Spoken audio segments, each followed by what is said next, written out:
Sehat ID. Kembali lagi bersama kami di Talk with the Expert bersama saya hostnya Dr. Laksmi. Hari ini kita akan membicarakan lebih banyak tentang imunisasi pada anak ya. Jadi akhir-akhir pandemi ini kan imunisasi banyak yang terlambat. Gimana sih sebenarnya yang harus kita lakukan untuk mengejar imunisasi tersebut? Saat ini akan saya undang salah satu dokter konsultan infeksi tropik dari Rumah Sakit Sanglah supaya untuk bergabung dengan kita. Oke, sebentar.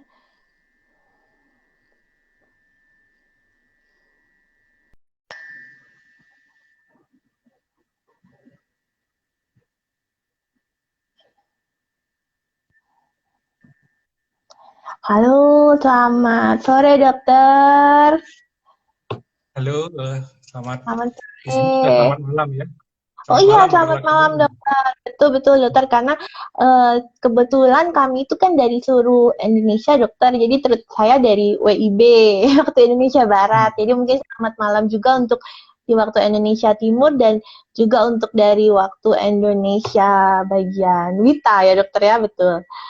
Dokter, hari ini saya sudah menyapa para moms untuk kita mulai acara ya dokter tentang eh, kupas tuntas imunisasi pada anak ya dokter ya. Sebelumnya saya mohon izin untuk memperkenalkan dokter. Dokter Bapak sekalian, ini adalah Dokter Iwan Gustawan, salah satu konsultan infeksi tropis dari Rumah Sakit Sanglah.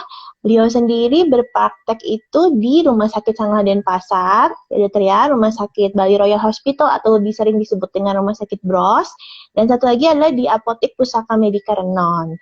Dan rumornya katanya dokter Gustawan ini tuh sangat populer ya dok ya di antara para ibu-ibu ya dokter ya sebagai dokter yang dokter anak yang sangat care terhadap pasiennya. Oke dokter, mungkin untuk menghemat waktu kita akan mulai.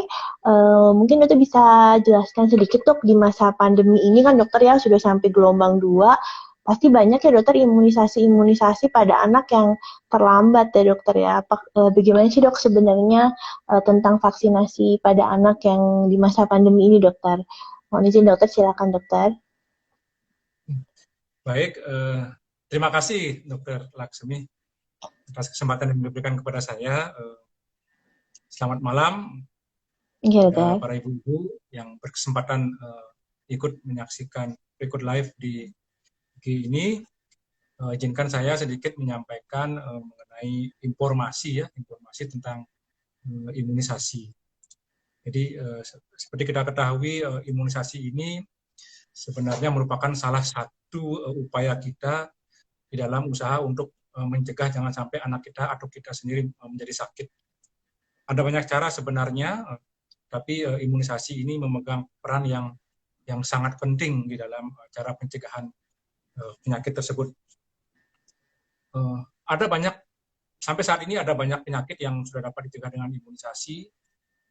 Kita sebut namanya dengan penyakit-penyakit yang dapat dicegah oleh imunisasi. Misalnya penyakit TBC dapat dicegah oleh imunisasi BCG, kemudian penyakit hepatitis B dengan vaksin hepatitis B, kemudian penyakit polio, kemudian ada penyakit DPT ya, ada penyakit difteri, pertusis, tetanus, kemudian hemophilus influenza tipe B, kemudian ada penyakit campak dan rubella. Nah, itu ada imunisasinya. Kemudian ada penyakit yang lain misalnya karena infeksi pneumokokus, penyakit diare oleh karena rotavirus dan sebagainya. Jadi sudah ada banyak sekali program imunisasi untuk mencegah penyakit-penyakit tersebut. Nah, oleh karena pentingnya imunisasi tersebut, jadi kita sangat mengharapkan para orang tua untuk mengajak anak-anaknya untuk diberikan imunisasi. Jadi kalau dalam bahasa kita, mari kita berikan imunisasi. Kita wajib memberikan imunisasi kepada anak-anak kita. Nah, di situasi sekarang, seperti yang disampaikan Dr. Laksmi tadi, di era pandemi ini memang secara umum program vaksinasi ini mengalami gangguan. Jadi bukan hanya di program imunisasi ya, hampir semua program kesehatan itu mengalami gangguan. Nah, di imunisasi ini seperti kita ketahui cakupan imunisasi itu banyak yang menurun oleh karena pandemi ini. Jadi mungkin karena PPKM ya, kemudian karena Betul. orang tuanya takut ya, takut datang ke rumah sakit, takut tertular oleh penyakit, ketidaktahuan informasi, kekurangan informasi, sehingga secara umum orang tua masih takut membawa anaknya ke tempat imunisasi. Nah, tentu hal ini tidak kita harapkan ya, kita harapkan melalui kesempatan ini saya mengajak para ibu-ibu, mari kita lakukan imunisasi. Yang tertunda selama ini, mari kita lanjutkan. Atau yang belum mendapat imunisasi, kita kejar imunisasinya. Betul, betul, Tentu betul. dengan menerapkan protokol kesehatan yang benar. Jadi semoga nanti dengan informasi ini, para orang tua, para ibu tidak ragu lagi untuk mengajak anak-anak kita untuk mendapatkan imunisasi. Jadi dengan melakukan imunisasi, semoga anak-anak kita terlindung dari penyakit-penyakit yang dapat dicegah dengan imunisasi tersebut. Mungkin itu sebagai pendahuluan, Dr. Laksmi. Iya, betul. Memang kalau misalnya dari kesehatan anak kan salah satu peran penting tuh vaksinasi, nggak dokter ya. Jadi memang harus sebenarnya lebih banyak edukasi kepada para moms juga, pada orang tua bahwa sebenarnya vaksinasi itu bisa dikejar kalau misalnya terlambat gitu ya dokter ya. Mungkin Ya, juga betul. akan langsung masuk ke sesi tanya jawab ya dokter. Sudah banyak juga moms di rumah yang memberikan message langsung melalui DM kepada Anakku Sehat ID dokter untuk pertanyaan-pertanyaannya. Mungkin sementara menunggu moms yang lain untuk join, saya mau bacakan pertanyaan yang sudah dikirimkan ya dokter. Ya, ini Silakan. masih berhubungan dengan pandemi COVID-19, dokter. Jadi salah satu pertanyaannya itu adalah dari seorang mom yang mengatakan bahwa, dokter, selama pandemi ini anak saya telat vaksin, dokter. Dan saya baca di internet itu lebih baik dikasih suplemen, dan itu memang benar loh dokter. Pertanyaan itu sering terjadi di praktek juga dok. Jadi apakah vaksinasi itu bisa digantikan oleh suplemen gitu dokter untuk menjaga daya imun tubuhnya si anak dalam melawan penyakit-penyakit yang dituju oleh vaksinasi tersebut dokter. Gitu dokter ya dokter. Mohon izin menjawab Ya, dokter. ya, Dr. Laksmi, mungkin ini kita harus luruskan. Betul. Jadi bahwa suplemen itu tidak bisa menggantikan imunisasi. Jadi suplemen silahkan diberikan, tetapi imunisasi juga tetap harus kita berikan. Nah, jadi kurang tepat kalau kita menganggap suplemen ini menggantikan. Jadi saran saya sih tetap kita lakukan imunisasi, usahakan mencarikan waktu secepatnya untuk mengejar apa yang belum diberikan atau apa yang tertunda tadi.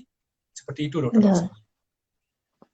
Oke dokter, itu mungkin sudah mulai menyebar informasi-informasi yang kurang bisa dipertanggungjawabkan gitu dokter, tentang bahwa vaksinasi dapat digantikan dengan suplementasi. Itu sangat baik sekali untuk kita berkesempatan untuk meluruskan hal tersebut dokter. Betul. Nah, ini juga ada pertanyaan dokter, kebanyakan memang pertanyaan yang dikirimkan itu lebih banyak dari efek dari pandemi ya dokter. Jadi kalau untuk ini adalah ada seorang mama yang mengatakan bahwa, dokter, anak saya umur 1 tahun, 1 tahun dokter. 1 bulan yang lalu positif COVID. Nah, sekarang sudah dinyatakan sembuh. Kapan boleh vaksin kembali yang sesuai dengan jadwal IDAI, dokter? Gitu, dokter. Ya, memang tidak bisa kita pungkiri penyakit COVID ini ya, jadi bisa juga mengenai anak-anak kita ya. Jadi otomatis kalau dia sakit, semua menjadi terganggu ya, termasuk program imunisasi tentunya kan begitu. Jadi, betul. Tapi syukurlah anaknya sudah baik ya, anak sudah baik. Jadi dengan baik ini maka kita sekarang mulai lagi berkemas untuk mengejar yang tertunda kemarin. Nah, untuk program imunisasi secara prinsip begitu anak kita sembuh ya, itu segera lakukan imunisasi. Nah, untuk saat ini disarankan pemberian imunisasinya itu adalah setelah 3 bulan dari anak itu sembuh. Seperti itu. Maaf, untuk vaksin COVID. 1 sampai 3 bulan. Jadi Iya. kalau bisa dalam 1 bulan sudah bisa diberikan Oke. imunisasi, terutama imunisasi yang wajib diberikan pada anak-anak. Seperti itu, Oh, dokter. oke. Oke, Jadi dokter. apa namanya, segeralah lakukan imunisasi. Oke, dokter. Nah, kalau ini kebalikannya, dokter. Jadi ini untuk anak yang sudah cukup besar pertanyaannya, dok. Jadi pertanyaan itu adalah, dokter, anak saya 14 tahun nih. Kalau yang tadi kan 1 tahun ya, dok, udah menanyakan tentang vaksin yang diberikan setelah sudah terkonfirmasi negatif. Kalau ini, dokter, anaknya sudah 14 tahun, moms ini sudah kena COVID. Perlu imunisasi COVID lagi nggak sih, dok? Kan kadang-kadang suka beredar tuh, dok, kalau kita udah kena apa penyakitnya, buat apa diimunisasi lagi? Toh juga imunisasi kan fungsinya untuk mencegah kita terkena penyakit tersebut. Nah, bila sudah terkena COVID-19, dok, untuk anak di atas 12 tahun, apakah perlu diimunisasi COVID lagi? Dan kalau harus vaksin COVID tersebut, kapan tuh, dokter, vaksin COVID-nya ini? Pertanyaannya ke dokter. Iya, mungkin memang secara umum kalau kita sudah kena sakit, terutama infeksi virus, apa namanya, kita akan kebal terhadap infeksi penyakit tersebut ya. Iya, dok. Nah, demikian juga awalnya dikira pada infeksi COVID-19 ini. Namun pada beberapa kasus ternyata, terutama yang apa namanya, yang infeksinya ringan itu ternyata didapatkan apa namanya, kekebalan yang terbentuk tidak optimal pada si anak atau si pasien tersebut. Nah, oleh karena tidak optimal tersebut, maka disarankan untuk diberikan imunisasi. Oleh karena apa? Karena kalau dia tidak optimal, dia ada risiko untuk terinfeksi kembali. Nah, Betul. sehingga ini sebagai latar belakang kenapa apa namanya, anak-anak kita atau kita yang sudah terkena COVID itu disarankan tetap untuk diberikan imunisasi. Nah, kapan itu diberikan? Sampai saat ini rekomendasinya masih apa namanya, setelah 3 bulan dinyatakan 3 bulan. sembuh. Ya, 3 bulan Betul. masih disepakati seperti itu. Walaupun beberapa katanya mengatakan bisa lebih awal, tetapi sementara ini kita dari rekomendasinya setelah 3 bulan dari pasca sakit tersebut, Dokter Laksmi. Gitu tuh. Berarti kan kalau yang tadi untuk vaksinasi yang sudah terjadwal, itu kurang lebih segera atau 1 bulan sampai 3 bulan, 3 bulan. dok. Tapi kalau untuk imunisasi COVID-19 sendiri itu setelah 3 bulan ya, dokter ya. Nah, itu kan Ya, ada ini, dok. Saat ini kan kalau PCR swab bukan salah satu kriteria untuk dinyatakan sembuh ya, dokter. Nah, itu 3 bulannya itu setelah apa, dokter, untuk gejala yang perbedaan gejala ringan dan gejala berat nih, ke dokter. nah, salah satu kriteria sembuh, terutama yang apa namanya, yang isolasi mandiri, yang infeksi ringan kan pada hari ke-10 kan tidak dilakukan swab lagi ya. Jadi secara klinis kalau Iya. memang dia baik, kemudian 3 hari kemudian dia tidak ada gejala sama sekali, sudah dinyatakan sembuh. Dari mungkin itu aja bisa sebagai patokan untuk Iya. 3 bulan ke depannya seperti itu, biar Betul, gampang. betul, betul. Oh, gitu, dokter. Nah, ini sudah mulai panas nih, moms ya, dokter. Jadi sudah mulai Ya, ada pertanyaan dari yang online, dokter. Niki dari Moms Endriwati, dokter. Dok, boleh nggak eh, Dok, boleh tidak anak habis imunisasi dikasih paracetamol? Nah, ada juga tuh, dokter, moms-moms yang biasanya kita temui tuh, dokter, ya, di tempat praktek kita yang tersebar ini, para tim, itu biasanya ngomongnya kalau dikasih paracetamol nanti efek vaksinnya menurun, dokter, gitu. Kalau kita kasih obat-obat anti untuk menurunkan panas. Sebenarnya boleh nggak sih, dokter, imunisasi itu dikasih paracetamol setelahnya, dokter? Itu, dokter. Silakan, dokter. Baik, bagus sekali ini pertanyaannya dari siapa, Ibu Endriwati Ibu ya. Endriwati, betul, dokter. Memang pada beberapa vaksin ya, itu karena ada efek samping demam setelah pemberian imunisasi, itu memang kita menganjurkan untuk pemberian paracetamol. Secara umum memang paracetamol itu tidak untuk mencegah terjadinya demam. Jadi kita tidak menganjurkan pemberian paracetamol itu sebelum imunisasi. Demikian Betul. juga kita tidak menganjurkan pemberian paracetamol itu segera setelah imunisasi dilakukan. Nah, paracetamol ini diberikan jika anaknya menderita demam yang tinggi. Kalau seperti itu baru kita berikan dia paracetamol. Kalau tidak demam ya nggak usah dikasih, seperti itu.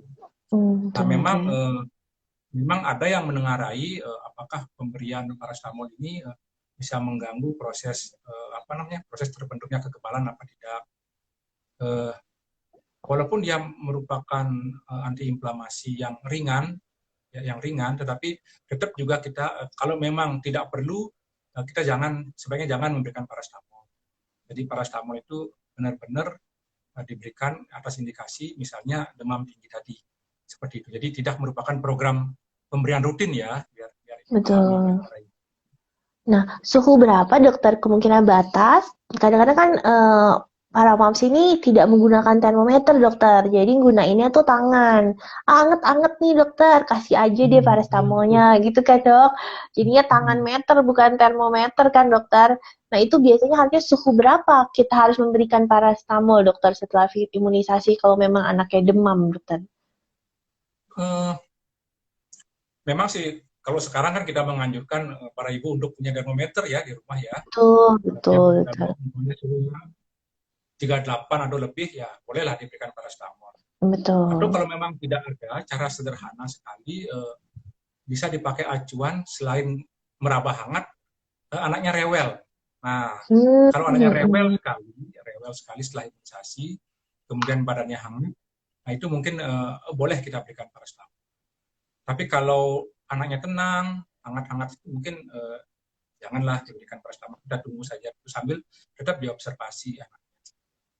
Betul, jadi memang iya dokter, mungkin selama pandemi ini ada ini ya dokter, ada juga melatih para moms ya dok untuk lebih tahu tentang keadaan anaknya, karena kan takut ke rumah sakit, akhirnya mereka jadi lebih tahu nih suhu berapa yang harus dikasih, harus apa persiapan obat-obatan yang minimal ada di rumah gitu sih dokter. Jadi sebenarnya ada juga blessing in disguise-nya juga di balik pandemi ini dokter. Setelah ini jadi ibu-ibunya jadi lebih aware sebenarnya gitu dok. Betul dokter. Nah ini juga terkait ini dokter. Jadi kan selama minggu ini kami mengangkat tentang tema vaksinasi dokter, dan ternyata banyak juga kayak slide-slide edukasi yang telah kami share dengan para moms, dan salah satunya tentang imunisasi BCG ini dokter. Nah imunisasi BCG ini kan berbeda dengan imunisasi yang lain gitu dokter ya, diberikan segera setelah lahir atau kurang dari 1 bulan. Nah ada nih dok yang bertanya dari Ibu Yasinta Santi. Jadi kami keep pertanyaannya karena dia bertanya seperti ini momsnya. Anak saya kemarin sudah umur 1 bulan 12 hari nih dokter. Jadi dengan tidak sesuai dengan jadwal imunisasi yang terbaru, saya bawa vaksin BCG ke puskesmas. Apakah itu bisa jadi masalah? Nah, ada gejalanya, ternyata dia sering bersin nih dok. Nah, si momsnya nanya apakah itu merupakan efek samping dari imunisasi BCG tersebut yang diberikan setelah ternyata usia 1 bulan yang tidak sesuai dengan jadwal imunisasi yang terbaru dokter. Ya dokter, mungkin mohon izin untuk menjawab dokter. Iya. Ya benar ya, kadang-kadang perlu memang harus kita memberikan informasi kepada ibu. Jadi memang sesuai dengan rekomendasi terbaru itu BCG sebaiknya diberikan secepatnya. Jadi dari mulai lahir sampai umur 1 bulan. Semakin cepat dia diberikan katanya, karena kan risiko anak-anak kita terpapar oleh BCG itu sangat sangat tinggi, terutama di negara kita yang sangat endemis. Jadi, nah kalau pada ini anaknya mam yang 1 bulan 12 hari mungkin tidak terlalu masalah menurut saya. Jadi tidak apa-apa itu Bu. Jadi intinya kalau imunisasi sudah diberikan imunisasi sudah bagus sekali ya. Betul. Jadi tidak akan terlalu banyak berpengaruh ya. Jadi umur sekian. Nah kemudian mengenai efek samping bersin ya dokter Laksmi ya. Betul dokter. Sering bersin. Nah itu sejauh yang saya tahu sampai saat ini efek samping daripada imunisasi ini tidak demikian. Jadi mungkin itu masalah yang sesuatu yang berbeda ya. Bukan karena efek vaksin BCG-nya. Jadi kalau kalau vaksin BCG itu biasanya nanti setelah dia akan muncul bekas di bekas suntikan tadi ya. Betul. Antara 2 sampai 3 minggu setelah imunisasi. Jadi dia seperti bisul seperti itu nanti akan muncul. Mungkin itu Dokter Laksmi. Apalagi kira-kira? Iya dok. Nah itu bisul itu tersebut dokter itu juga sering membuat para moms ini khawatir dan panik dari bisulnya bekas BCG ini dok. Sebenarnya kan itu adalah sesuatu yang aman ya dokter dan menunjukkan bahwa telah diimunisasi BCG. Bisul yang seperti apa yang harus segera dikonsultasikan pos imunisasi BCG kepada dokter anaknya masing-masing dokter? Gitu dokter. Iya jadi memang harus kita selalu menginformasikan itu biar nanti para mams atau para ibu ini tidak terkejut ya. Jadi setelah imunisasi kok muncul benjolan ya di tempat betul. Kita tahu bahwa seperti yang saya bilang sebelumnya tadi, kira-kira antara 2 sampai 3 minggu pasca imunisasi di tempat suntikan itu akan muncul berbagai macam reaksi, misalnya dari mulai bentol merah, kemudian bisa seperti bisul tadi pecah lagi dan mengeluarkan seperti cairan putih kental seperti itu. Nah, itu adalah merupakan reaksi dari pemberian vaksinasi BCG. Sehingga apabila muncul reaksi seperti itu, para mam nggak usah khawatir ya. Jadi itu cukup dengan perawatan dibersihkan saja, dibersihkan menggunakan kapas air hangat ya, jangan menggunakan alkohol, jangan menggunakan betadin ya. Kemudian dimandikan seperti biasa saja, jadi tidak usah dikhawatirkan. Nah, yang perlu dikhawatirkan apabila nanti mungkin para mams bisa mengecek di ketiaknya. Kalau di ketiaknya ada benjolan merah, apalagi merah seperti itu, nah ini yang harus dibawa ke dokter lagi untuk diperiksakan. Itu.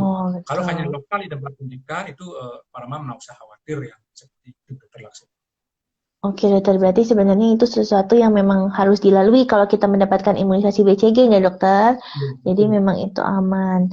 Oke dokter, Niki juga banyak sih dokter pertanyaannya. Sambil ini saya bacakan kembali ya dokter. Jadi dok, saya mau tanya, di jadwal IDAI itu kan sekali kunjungan misalnya bulan kedua ya dokter. Anak saya banyak sekali yang diimunisasi hampir 7 vaksin, dokter. Itu tidak apa-apa ya, dokter ya? Apa ada efek sampingnya nggak ya, dokter, dengan imunisasi yang bersamaan dengan begitu banyak jenis vaksin, dokter? Karena kan kadang ada ibu-ibu yang nggak tega ya, dokter ya. Momsnya tuh nggak tega kalau misalnya terlambat, datang langsung suntik kiri, kanan, oral. Biasanya gitu kan, dokter. Ada beberapa yang santai momsnya, ada beberapa yang, aduh gimana dok, agak takut gitu, dok. Iya dokter, mungkin bisa menjawab dokter. Iya, baik. Terima kasih. Kita sebenarnya harus bersyukur ya, karena saat ini tadi dengan pemberian vaksin yang banyak itu sudah bisa dilakukan. Jadi sebenarnya vaksin yang diberikan pada umur 2 bulan itu yang kita sebut dengan vaksin combine ya, gabungan beberapa vaksin yang sudah digabung menjadi satu, sehingga dengan satu kali pemberian dia mencakup sudah banyak vaksin. Nah, betul. Namanya vaksin hexavalen. Jadi ada 6 vaksin di sana itu yang sudah diberikan bersamaan. Kemudian ada vaksin lain juga. Nah, kalau umur 2 bulan itu kan anak-anak biasanya mendapat vaksin DPT, kemudian HIV, hepatitis B. Kemudian ditambah dengan vaksin polio. Kemudian ada juga vaksin pneumokokus kadang-kadang itu diberikan sebagai tambahan. Nah, ini secara prinsip sebenarnya kita boleh memberikan pada satu kali kesempatan itu beberapa vaksin ya, beberapa vaksin. Nah, kebetulan karena vaksin pneumokokus ini belum bisa digabung dengan vaksin yang lain sehingga dia terpisah. Jadi hanya dia sendiri yang terpisah, sedangkan yang lain DPT, hepatitis B, HIV, kemudian polio itu sudah tergabung jadi satu dengan satu kali pemberian. Nah itu tidak apa-apa itu sebenarnya kita diberikan di 2 tempat dengan 2 suntikan ya, kanan dan kiri. Jadi kemudian vaksin oral juga, vaksin polio kadang-kadang juga diberikan, itu juga tidak masalah. Jadi kita boleh memberikan beberapa vaksin pada satu kali kesempatan datang. Seperti itu. Iya sih dokter ya. Yang terpenting juga pasti observasi ya dok ya. Nanti kan dilihat Ya, anaknya atau kalau demam diberikan bila suhu di atas 38 diberikan paracetamol begitu ya dokter ya. Mungkin jangan panik lebih dahulu karena mungkin kita sudah sangat bersyukur karena sudah ada banyak imunisasi yang bisa mencegah penyakit-penyakit yang sebenarnya dulu tidak bisa ya, dicegah betul betul ya sekali. dokter.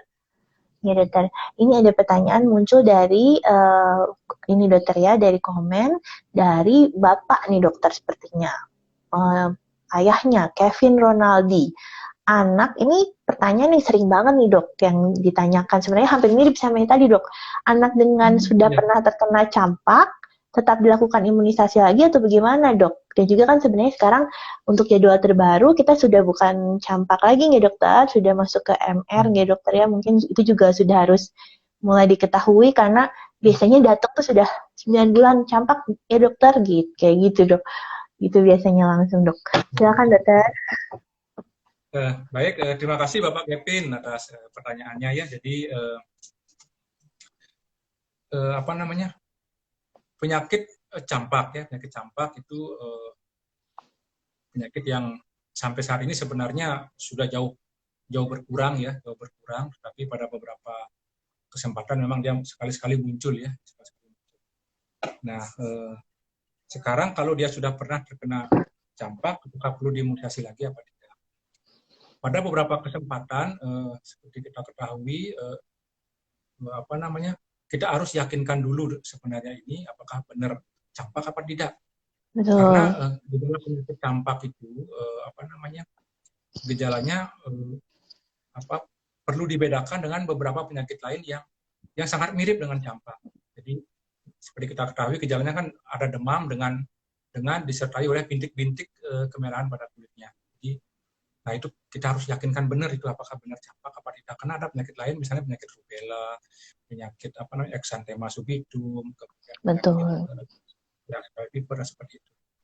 Nah kalau sebenarnya kalau memang kita yakin itu campak dengan pemeriksaan yang apa penunjang yang menunjang memang benar-benar campak, itu memang apa namanya, kita bisa tidak memberikan kembali campak itu. Nah, tapi pada kondisi kita tidak yakin, kemudian kita tidak melakukan pemeriksaan memastikan itu, maka sebaiknya kita tetap memberikan imunisasi campak pada anak yang kita duga terinfeksi oleh campak. Jadi nanti kalau memang dia apa namanya bukan campak kan tentu akan sangat berguna kan. Nah, kalaupun dia sebenarnya sudah campak, terus kita berikan imunisasi campak itu akan berbahaya untuk si anak tersebut. Jadi Betul. seperti itu. Jadi intinya kalau umpamanya kita curigai campak, program tetap jalan. Nah, seperti yang dibilang Dr. Laksmi tadi bahwa sekarang ini kita sudah tidak ada lagi vaksin campak yang tersendiri. Jadi kembali kita bersyukur sebenarnya ini sudah ada sekarang itu vaksin campak dengan rubella yang digabung jadi satu. Sehingga Betul, satu kali betul. penyuntikan, satu kali suntikan, anak kita sudah mendapat dua vaksin ya, vaksin campak dan Betul. rubella. Iya, Kira-kira dokter. gimana Dr. Laksmi? Cukup jelas banget sih dokter ya. Kayaknya sangat membantu pertanyaan yang sering banget muncul itu dok. Kalau sudah campak dikasih lagi nggak sih dokter gitu. Jadi menurut saya sih cukup jelas. Mungkin nanti menunggu respon juga dari Bapak Ayah Kevin dokter ya. Dokter ini juga ada yang bertanya nih dokter. Sebenarnya mungkin moms ini mungkin sudah banyak membaca nggak dok. Jadi dia bertanya lebih bagus mana imunisasi yang digabung-gabung atau pentavalen atau yang monovalen dikasih sendiri-sendiri dokter. Gitu dokter. Tapi kalau dipikir kalau kita kasih imunisasi sendiri-sendiri jadi banyak banget ya dok ya yang disuntik jadinya pada si anak tersebut gitu dok. Mana yang lebih bagus dokter dari pertanyaan ini ke dokter? Terima kasih dokter. Ya, secara sederhana tentu yang lebih bagus adalah yang dalam satu kali kesempatan kan kita mendapat sekaligus banyak vaksin ya. Jadi Betul. itu tentu lebih bagus kalau kita memberikan pentavalen dibandingkan dengan monovalen. Nah, memang sih dulu sempat ditakutkan apakah tidak terjadi apa namanya gangguan nanti dalam sistem kekebalannya karena itu apa namanya dalam satu suntikan ada banyak vaksin di sana, tidak berebut tidak nanti dia, tidak mengganggu tidak proses kekebalan yang terjadi. Nah, itu sudah Betul. dijawab dengan apa namanya studi-studi atau penelitian bahwa secara apa namanya pemberian dengan banyak vaksin atau multiple vaksin itu tidak mengganggu. Tentu memang belum semua vaksin bisa digabung ya. Jadi vaksin-vaksin yang sudah tergabung yang sekarang ini ada itu sudah melalui kajian bahwa intinya bahwa mereka tidak saling mengganggu untuk terbentuknya kekebalan. Sehingga dengan itu tentu kita lebih bagus memberikan yang pentavalent daripada yang monovalent. Betul, dokter. Iya sih, dokter ya, karena kan kalau pentavalent lebih mengurangi waktu kunjungan ke rumah sakit juga, dokter. Betul. Tempat suntikan, kenyamanan si anak dan sebagainya. Betul, biaya dokter. Mungkin juga. Iya, betul. Oke, dokter. Terima kasih banyak, dokter. Ini juga masih tentang vaksin pentabio, ya, dokter. Jadi sekarang ini katanya mungkin moms ini tinggal di salah satu daerah, dokter, ya. Vaksin pentabionya habis, dokter, di puskesmas. Sampai berapa lama anak saya boleh telat divaksin, dokter? Apakah boleh telat divaksin itu, dokter? Gitu, ya, dokter? Ya, tentu idealnya kan kalau ada pengganti, kalau ada gini kan bisa harus segera diberikan. Nah, dalam kondisi yang memang sudah tidak memungkinkan lagi, jadi tidak memungkinkan lagi, mau tidak mau memang kita harus menunggu. Tapi secara prinsip nanti kapanpun vaksinnya itu datang, nah pada itu segeralah berikan imunisasi, segeralah susul apa yang tertunda tadi. Ya, jadi saran saya sih pada para mams nggak usahlah ditakutkan nanti terlambat atau gimana. Dalam situasi yang sudah tidak bisa kita ngapa-ngapain, ya kita menunggu saja. Memang risikonya kan pada saat dia masih tertunda itu tentu proses kekebalan si anak sedikit terganggu dia. Tapi sekali lagi kapan dia datang vaksin itu segera susul pemberian vaksin yang tertunda. Betul, dokter. Jawabannya adalah harus segera disusul, ya, dokter, ya. Jangan dibiarkan saja itu, dokter. Betul. Ya, dokter. Nah, kita berlanjut ke vaksin polio sekarang, dokter, yang mulai banyak pertanyaan. Nah, usianya 4 bulan nih, dokter, anaknya, dokter. Sudah dapat polio oral, tapi kok dari dokter diberikan lagi, dokter, polio injeksi. Itu apa nggak kelebihan dosis ya, dokter? Sudah oral, terus injeksi lagi gitu, dokter. Nah, ini juga sering dokter ditanyakan antara OPV dan IPV, dokter. Itu, dokter. Silakan, dokter. Ya, baik, bagus sekali. Jadi kalau masalah dosis tidak kelebihan dosis. Justru kita sangat sangat senang karena justru kita akan mendapatkan vaksin polio yang komplit, ya. Nah, seperti kita ketahui, vaksin polio oral itu hanya mengandung dua tipe virus polio, jadi tipe 1 dan tipe 3. Ya, seperti kita ketahui kan ada 3 tipe polio itu, polio 1, polio 2, dan polio 3. Nah, polio oral itu hanya mengandung 2 saja, sehingga kalau kita hanya memberikan polio oral saja, anak kita tidak akan mempunyai kekebalan terhadap virus polio yang tipe 2. Nah, yang polio injeksi itu mengandung ketiganya dia, Ada polio polio 1, polio 2, dan polio 3. Jadi sekali lagi justru sangat penting, sangat berguna kita memberikan vaksin polio injeksi. Nah, itu. Jadi sebenarnya sih ke depannya pemerintah kita itu akan memberikan vaksin polio injeksi karena dia mengandung ketiganya. Dengan vaksin polio oral kan 2, jadi kemungkinan ke depan nanti vaksin polio oral itu akan tidak diberikan lagi, jadi hanya akan diberikan vaksin polio injeksi, seperti itu, dokter. Betul, dokter. Ya, dokter, ya, mungkin itu cukup jelas menjawab pertanyaan tersebut, ya, dokter. Nah, ini ada pertanyaan dari kolom chat, dokter, dari Moms Deski Made. Dia bertanya, selamat malam, dokter, izin bertanya, dok, bagaimana pemberian vaksin pada bayi yang lahir prematur, gitu, dokter? Apakah ada perbedaannya antara bayi yang lahir prematur dengan bayi yang lahir cukup bulan, dokter? Oke, dokter. Ya, tentu harus diketahui seberapa prematur sebenarnya, seperti itu kan. Jadi Tapi secara umum sebenarnya pemberian vaksinasi pada bayi-bayi prematur itu apabila dia kondisinya baik itu apa namanya tidak berbeda dengan bayi-bayi yang matur. Pada beberapa vaksin tertentu saja dia ada yang sedikit berbeda. Jadi yang berbeda itulah vaksin, contohnya adalah vaksin hepatitis B. Betul, betul, Jadi betul. pada bayi prematur, kemudian apa namanya umurnya kurang dari 2 kilo, jadi kita harus menunggu dia sampai beratnya 2 kilo atau menunggu umur 2 bulan baru dia diberikan. Tapi yang lain-lain silakan diberikan sesuai dengan umur apa istilahnya umur kronologis ya, Betul, umur kronologis lahirnya ya. dokter. Betul, betul dokter. Berarti hanya berlaku untuk hepatitis B nggak dokter yang harus menunggu berat badan dan umur. Nah itu juga berlanjut dokter untuk ke vaksin hepatitis B nggak dokter? Dokter, saya ibu dengan hepatitis B. Tapi bayi saya cuma dapat vaksin hepatitis B, dokter. Nggak pakai yang satu lagi, dokter. Mungkin maksudnya yang imunoglobulin, ya, dokter, ya, yang kiri kanan, ya, dokter. Itu saya masih boleh nggak sih, dokter, menyusui dengan seperti itu? Apakah aman untuk bayi saya? Ini ke dokter. Nanti, dokter. Iya, secara prinsip kalau dia lahir dengan ibu dari hepatitis B memang dianjurkan si anak akan mendapat imunoglobulin dan vaksinnya ya. Nah, dalam Betul, kondisi yang dokter. tidak ada, yang penting anaknya begitu dia lahir dia harus segera diimunisasi dengan hepatitis B tersebut. Jadi begitu dia mendapat vaksin, saya kira pemberian ASI itu apa namanya tetap karena selain komponen apa namanya, jadi ASI itu juga sangat diperlukan oleh si anak ya.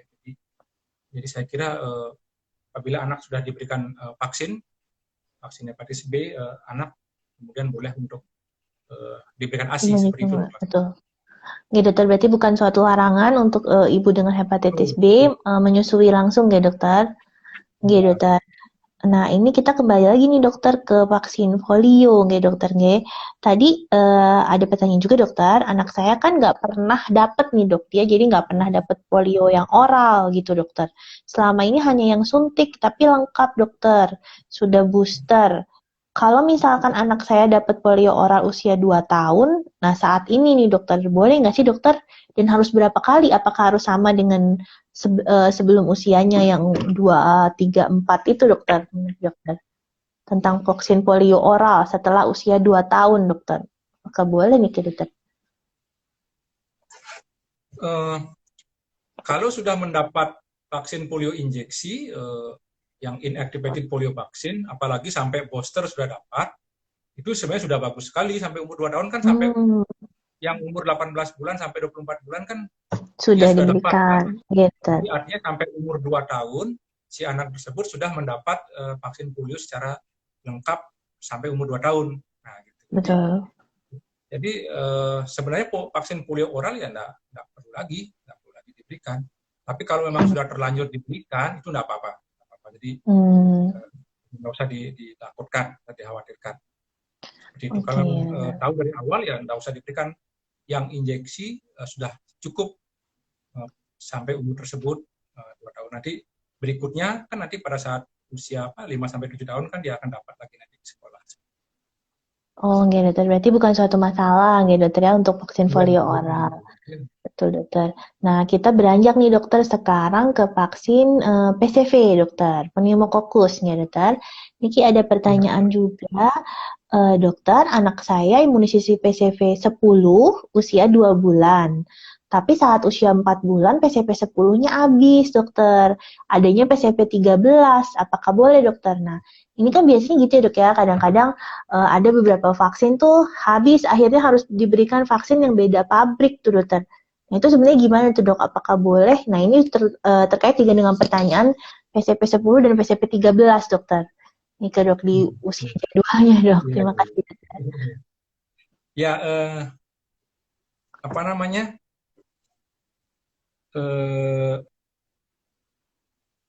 Ya masing-masing produsen kan menganjurkan diberikan vaksin yang sama untuk jadwal berikutnya ya. Jadi secara umum memang dianjurkan diberikan vaksin yang sama. Tapi pada pada kondisi-kondisi tertentu di mana vaksin yang diberikan sebelumnya itu tidak ada, kemudian ada vaksin lain, itu dibolehkan Dr. Laksmi, jadi tidak masalah. Oh, betul. Mungkin juga pada vaksin PCP ini, PCP 10 dan PCP 13 itu, kalau memang tidak ada vaksin PCP 10, terus ada vaksin PCP 13 itu silakan, nggak apa-apa, boleh diberikan ya.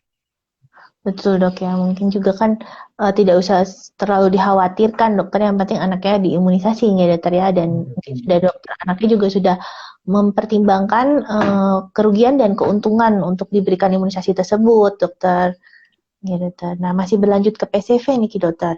Nah ini terkait jadwalnya dok. Nah ada yang bilang kan diberikan 2, 4, 6, maksudnya 2 bulan, 4, 6, dan 6 bulan nih dokter kata momsnya. Ada yang bilang 2 bulan, 3 bulan, 4 bulan. Yang mana yang seharusnya dilakukan dokter gitu? Karena kan kalau di jadwal tuh ada yang misalnya vaksinnya harus di usia 2-3 bulan. Apakah boleh dia berubah jadi 2, 4, 6 bulan gitu dokter? Sesuai jadwalnya dokter.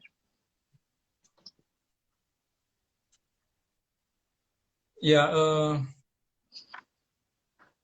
apa namanya, kalau yang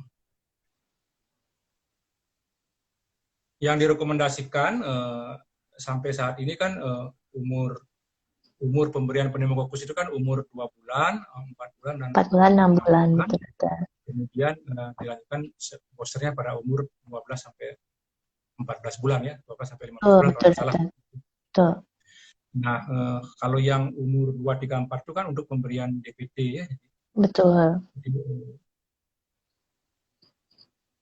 apa namanya, dalam kondisi misalnya umpamanya terlanjur diberikan ya tidak apa-apa, tapi sebaiknya kita mengikuti jadwal yang dianjurkan ya oleh jadwal yang sudah direkomendasikan tersebut. Jadi diberikan pada umur 2 bulan, kemudian 4 bulan, dan 6 bulan. Dan 6 bulan. Ya, nanti kemudian dilanjutkan dengan booster umur kita 1 tahun, seperti lagi 1 kali seperti itu. Betul dokter. Nah itu dokter, berlanjut juga tentang masalah booster dokter. Apabila ada seorang moms yang dia tidak melakukan booster dokter di usia 12-14 bulan, dan dia baru mau berencana memberikan booster di usia 18 bulan dokter, apakah akan berbeda yang harus dilakukan? Apakah itu aman dokter untuk booster tersebut? Dan juga banyak juga dokter ternyata di luar sana yang para moms itu mengira vaksinasi booster itu adalah dosisnya ganda dokter, double gitu dok. Jadi kadang dia nggak mau. Sebenarnya mungkin dokter bisa jelasin sedikit apa sih imunisasi booster itu dokter? Iya dokter, terima kasih dokter. Ya, booster itu dalam bahasa sederhananya kita bisa bilang sebagai penguatan kembali kekebalan yang sudah terbentuk. Karena secara alamiah sebenarnya kekebalan yang sudah terbentuk itu dia sedikit mengalami penurunan yang perlu kita tingkatkan lagi sehingga dia tetap tercapai dalam kondisi yang optimal. Nah, itu yang kita namakan dengan booster, kita berikan lagi. Nah, jadi kemudian mengenai dosisnya sama dengan dosis yang diberikan pada saat imunisasi dasar tadi, bukan double. Dokter. Jadi dengan dosis yang sama, dengan dengan cara pemberian yang sama. Jadi booster ini sangat dianjurkan, terutama pada vaksin-vaksin yang merupakan komponen bakteri yang inactivated ya. Jadi ya sangat diharapkan sehingga nanti kekebalan yang terbentuk akan optimal. Jadi sekali lagi, nah masalah umur pemberiannya itu pada prinsipnya adalah begitu ingat segera berikan. Nanti kalau ini lama sampai 18 bulan saya rasa tidak ada masalah. Jadi mungkin dia hanya sedikit terlambat peningkatan dosisnya, tapi saya rasa tidak ada masalah. Jadi sudah sangat bagus itu, begitu ibu ingat, begitu mam ingat, langsung berikan pada saat itu. Jadi tidak usah dilihat perlambatan lagi beberapa bulan itu. Seperti itu Dr. Laksmi. Betul dokter, mungkin juga konsultasi bersama dokter anaknya gitu dokter ya, tentang pengejaran vaksin dan jadwalnya gitu dokter. Jadi masih bisa dikejar dokter. Betul. Kita beranjak ke, sambil menunggu pertanyaan ya dokter, pertanyaan ini sekarang beranjak ke rotavirus dokter. Nah, ini anak saya tidak diberikan rotavirus dokter karena pandemi, jadi tidak kontrol lagi. Saat kontrol tuh sudah telat untuk vaksin rotavirus dokter. Boleh nggak sih dokter vaksin rotavirusnya tetap diberikan? Apakah ada efek samping gitu dokter? Kan tergantung juga rotavirus kan harusnya yang itu diberikannya sebelum usia 6 bulan atau sebelum usia 8 bulan gitu dokter, tergantung vaksinnya. Kalau sudah melebihi, apa yang harus dilakukan gitu dokter? Ya, ya sampai saat ini memang untuk vaksin rotavirus ini memang ada keterbatasan umur ya. Jadi kalau memang sudah melewati umur yang direkomendasikan tadi, seperti yang dibilang oleh Dr. Laksmi tadi, umur 6 sampai 8 bulan itu, kita belum berani. Jadi kita tidak menganjurkan untuk diberikan imunisasi setelah melewati umur tersebut. Jadi vaksin rotavirus ini dia diberikan mulai umur umur 2 bulan, kemudian tidak boleh melebihi umur 6 bulan pada vaksin yang monovalen ya kalau salah. Betul. Kemudian yang lagi satu sampai umur 8 bulan. Jadi, betul. Karena ada resiko yang dikhawatirkan dari beberapa laporan vaksin ini bisa menyebabkan gangguan pada usus kalau diberikan melewati umur tersebut. Sehingga untuk sementara ini apabila sudah melewati umur itu kita tidak akan memberikan vaksin rotavirus. Nah, apa yang akan terjadi tentu memang ada resiko si anak tidak mempunyai kekebalan terhadap infeksi ini. Tapi nanti kalau memang seperti itu ya kita akan bisa konsultasi dengan dokter yang merawat anaknya mam ya. Betul, dan memang juga harus untuk mencegah terkena penyakit tersebut mungkin menjaga higienitas juga gitu dokter, agar tidak terkena gitu, untuk mencegah karena tidak tervaksin gitu dokter. Ya dokter, lalu ini kita beranjak dokter nih ke varicella dokter. Nah dokter, anak saya nih divaksin varicelanya cuma 1 kali dokter. Nah sekarang anak saya usianya 2,5 tahun dokter. Kemarin saya lihat di Primaku dokter, suatu aplikasi Primaku dokter. Sekarang vaksin varicella tuh 2 kali dokter. Terus gimana? Apa harus ditambahkan atau tidak? Karena kan mungkin berbeda ya dokter di jadwal vaksinasi 2014 dan 2020 kan ada perbedaan di varicella dokter yang harus diulang itu. Apakah harus ditambah nggak dokter vaksin varicellanya itu dokter? Ya, memang direkomendasi dari dokter anak itu sebelumnya kan cukup 1 kali. Betul. Sekarang disarankan 2 kali. Karena begini, salah satu alasan yang disampaikan itu adalah ternyata kekebalan yang dibentuk pada saat diberikan vaksin 1 kali itu sekitar 80-an% kalau nggak salah. 80 sampai 81 atau 82% seperti itu. Betul. Dan ternyata setelah diberikan 2 kali dia daya proteksinya meningkat sampai di atas 95% seperti itu. Jadi sehingga dianjurkan pemberian imunisasi ini dua kali seperti itu. Nah, mengenai masalah umurnya, saya rasa tidak ada masalah, Mas. Sekali lagi, pemberian vaksin yang kedua itu memang disarankan rentang 3 bulan, tapi minimal 3 bulan. Kalau lebih masih boleh. Silahkan aja. Masih bisa berarti nggak dokter mengejar untuk varicellanya dokter ya. Nah ini juga ada dokter, ini juga sering ditanyakan dokter. Jadi biasanya tuh yang datang ke praktek sudah bilang, dok saya mau vaksin dengue gitu. Ternyata ada nanya juga nih dok, dokter kenapa ya vaksin dengue itu boleh dikasih kalau anaknya sudah pernah kena demam berdarah dokter? Kalau belum kena berarti nggak boleh ya dokter divaksin dengue tersebut dokter, untuk mungkin anak yang umur di atas 9 tahun gitu dokter deh. Gitu dokter. Ya, vaksin dengue ini kan vaksin yang relatif baru ya dokter Cynthia. Jadi kita bersyukur sekarang untuk penyakit demam berdarah itu sudah ada vaksinasinya. Walaupun memang belum begitu memuaskan oleh karena ternyata indikasinya baru diberikan pada umur 9 sampai 16 tahun. Jadi anak-anak yang di bawah 9 tahun yang notabene sebenarnya kasusnya lebih banyak pada anak-anak di bawah 9 tahun ya, itu belum direkomendasikan, belum berani diizinkan oleh Balai POM itu sebenarnya. Jadi, nah kemudian syaratnya adalah bahwa vaksin ini boleh diberikan justru pada anak yang sudah pernah kena dengue. Nah kenapa?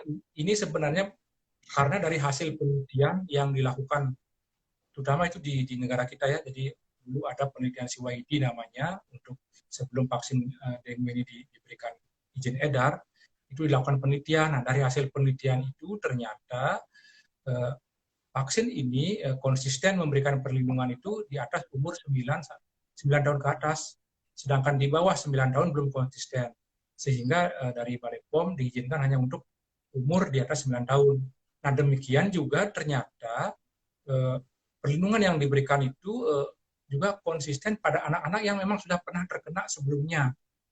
Nah, jadi seperti itu. Jadi berdasarkan hasil penelitian itulah makanya sementara ini Balai POM memberikan izin vaksin ini hanya untuk anak di atas umur tersebut dan pada anak-anak yang memang sudah pernah terkena dengue. Yang terkena, betul. Semoga nanti ke depannya itu berubah itu. Jadi kita tentu sangat berharap secara logika kan anak yang belum sakit itu kita harus berikan vaksin untuk memberikan perlindungan itu. Tetapi oleh karena penelitian mengatakan seperti itu, vaksin baru, jadi kita tidak tahu nanti gimana ke depannya. Sekarang kan masih dilakukan penelitian namanya yang post marketing surveillance ya. Jadi sementara seperti itu dulu. Jadi untuk anak-anak yang di bawah 9 tahun sementara belum diberikan. Nah, kita masih menunggu ini, nanti semoga nanti ada lagi vaksin-vaksin dengue yang lain yang bisa diberikan. Wah, itu membantu sekali ya dokter ya, sebagai juga dokter tambahan sebagai walaupun begitu ini vaksin ini sudah sangat membantu karena seperti kita ketahui kan dengue itu apalagi yang dengue yang disertai dengan severe dengue yang dengan shock itu sangat sangat berbahaya. Betul dok. Mungkin perlu moms ketahui juga kalau Dokter Gustawan ini adalah salah satu dokter ya pemrakarsa dari penelitian vaksin dengue waktu itu di Denpasar. Sebagai salah satu. Oke, dokter, dan ahlinya aja dokter ya. Jadi cukup tahu banyak tentang seluk-beluk vaksin dengue tersebut nih dokter. Nah, dokter Niki ada tentang vaksin JE dokter. Jadi kan kalau di Bali kan sekarang untuk daerah endemis aja dokter yang akan mendapatkan vaksin JE nggih dokter. Nah itu dokter, kalau dia ada anak saya mengalami keterlambatan perkembangan, apakah boleh divaksin JE dokter? Nika dokter. Dan apakah sebenarnya perbedaannya antara vaksin meningokokus dan vaksin JE dokter? Gitu dokter. Sedangkan vaksin meningokokus juga itu sebenarnya tidak masuk ke dalam jadwal imunisasi kita kan ya dokter. Kapan sebenarnya harusnya diberikan imunisasi tersebut dokter? Terima kasih dokter. Ya, terima kasih dokter Laksmi. Untuk JE ini memang sementara ini belum seluruh wilayah Indonesia yang mendapat masuk program imunisasi ya untuk JE. Jadi kita di Bali, kalau nggak salah di Manado itu juga masuk ya. Ini sementara sih di Bali sih yang kalau nggak salah yang masuk di program imunisasi dasar. Ya, JE ini suatu penyakit yang merupakan radang otak yang kita sebut dengan encephalitis yang disebabkan oleh virus JE ya. Jadi di mana kalau anak terinfeksi oleh virus ini biasanya dia akan menimbulkan kecacatan, sakit yang berat. Sehingga sangat dianjurkan ya. Nah, memang kita di Bali ini karena dari penelitian ternyata insiden di Bali sangat tinggi sehingga vaksin ini sangat penting ya jadinya. Nah, kemudian kalau ada keterlambatan perkembangan, saya rasa itu bukan merupakan kontraindikasi, jadi boleh diberikan. Ya, jadi justru ini harus diberikan kalau biar dia terlindungi oleh virus JE tersebut ya. Jadi, silakan diberikan. Kemudian meningokokus. Nah, meningokokus ini berbeda dengan Japanese encephalitis. Ya, tapi dia memang menimbulkan infeksi di otak. Tapi kalau yang meningokokus menimbulkan meningitis namanya, sedangkan kalau JE encephalitis. Nah, meningokokus ini memang belum masuk di program imunisasi Kemenkes. Tapi sebenarnya sudah ada vaksinnya, tapi sementara vaksin yang dari bukan dari pemerintah, dari swasta dia. Jadi vaksin meningokokus berupa vaksin polisakarid dari bakteri meningokokus ya, dia berfungsi untuk mencegah penyakit meningitis. Nah, ini itu diberikan mulai umur, kalau nggak salah umur 2 tahun sebenarnya boleh diberikan. Jadi, ini sementara ini sih vaksin ini diberikan terutama pada anak-anak atau orang tua yang akan bepergian, terutama naik haji. Betul. Tapi belum masuk di program rutin untuk anak-anak kita, dia belum masuk. Oke, dokter, itu membantu banget ya dokter pertanyaan itu, karena memang banyak follower yang terbanyak dari Anakku Sehat ID itu emang di daerah Bali dan sekitarnya dokter. Itu jadi kan sebagai daerah endemis ada tambahan imunisasi baru itu ya JE tersebut ya dokter ya. Sebenarnya ini masih banyak dokter pertanyaannya, tapi waktunya sudah tidak memungkinkan gitu dokter. Mungkin satu pertanyaan terakhir dokter, ini ternyata ada yang tertinggal. Anak saya riwayat kuning dokter. Boleh tidak dokter dapat vaksin rotavirus dokter? Ini ke dokter, pertanyaan terakhir untuk menutup hari ini, dokter. Oh, kalau riwayat kuning, kalau sekarang sudah baik, nggak apa-apa, dokter, silakan aja. Betul. Berbeda dia gini ya. Jadi silakan diberikan vaksin rotavirus. Dokter. Jadi ini pertanyaannya sebenarnya masih banyak dokter, tapi dokter juga sudah waktunya sudah tidak memungkinkan gitu dokter ya, sudah hampir 1 jam. Mungkin dokter ini sekarang saya sedikit memberikan ringkasan gitu dokter dari apa yang sudah kita bicarakan tadi, bahwa saat pandemi ini perlu mengetahui bahwa banyak vaksin-vaksin yang terlambat, itu sebaiknya segera dilakukan imunisasi catch up nih dokter ya, disusul imunisasi yang terlambat tersebut dengan tidak lupa tetap konsultasi dengan dokter-dokter anak yang akan memberikan vaksin, karena ada beberapa vaksin sebenarnya yang tidak bisa diberikan lagi kalau dia sudah lewat usia dokter guys, seperti tadi yang kita bicarakan rotavirus, dan juga ada beberapa vaksin yang mempunyai syarat-syarat tertentu untuk diberikan seperti vaksin dengue tadi nggak dokter ya, jadi dia sudah menurut penelitian harus telah terkena dulu baru dia boleh diberikan. Juga untuk imunisasi BCG nggak dokter ya, jadi yang harus diberikan segera sampai setelah 1 bulan, sampai usia 1 bulan, tapi kalau misalnya dia terlambat harus ada tes tertentu yang harus dilakukan pada anak tersebut ya dokter ya. Mungkin itu ya dokter, apakah ada mungkin yang mau ditambahkan nih dok, tips and trick untuk mencegah imunisasi yang terlambat untuk para moms dokter, dan untuk meredakan kekhawatiran ya dokter ya tentang efek samping vaksin biasanya yang membuat itu menjadi agak panik dokter, di demam itu dokter. Jadi ya sedikit intinya bahwa moms tidak usah merasa berkecil hati, merasa bersalah. Begitu sadar, begitu kita ingat, segera lakukan imunisasi pada saat itu. Jadi itu saja dokter Laksamino. Singkat, padat, dan jelas nih dokter. Betul dokter. Saya dari tim Anakku Sehat ID juga melakukan terima kasih banyak dokter sudah membantu di sini sharing untuk membenarkan beberapa hal-hal yang sudah seperti cukup melenceng ya dokter ya di masyarakat umumnya tentang vaksinasi, dan juga tata cara untuk mengejar vaksinasi yang terlambat dokter. Terima kasih banyak dokter bagi moms yang masih ya dokter, bagi para moms yang betul dokter, bagi para moms yang masih ragu nih dokter tentang imunisasi yang terlambat, boleh segera bertemu dengan dokter. Saya ulang kembali, itu Dokter Gustawa Niki berpraktek di Rumah Sakit Sanglah, RSUP Sanglah Denpasar, Rumah Sakit Bros, dan juga di apotik Nusa Aptika Merdeka dokter nggih dokter, di daerah Renon nggih dokter nggih. Niki dokter. Tuh. Terima kasih banyak dokter atas waktunya yang disediakan kepada kami. Mungkin saya pamit dokter, dan terima kasih kepada para moms yang join. Semoga kita bisa bertemu lagi di lain kesempatan ya dokter nggih. Terima kasih banyak dokter. Saya pamit dokter. Terima kasih dokter. Terima kasih, salam sehat untuk semua. Iya dokter. Sukses dokter. Terima kasih dokter.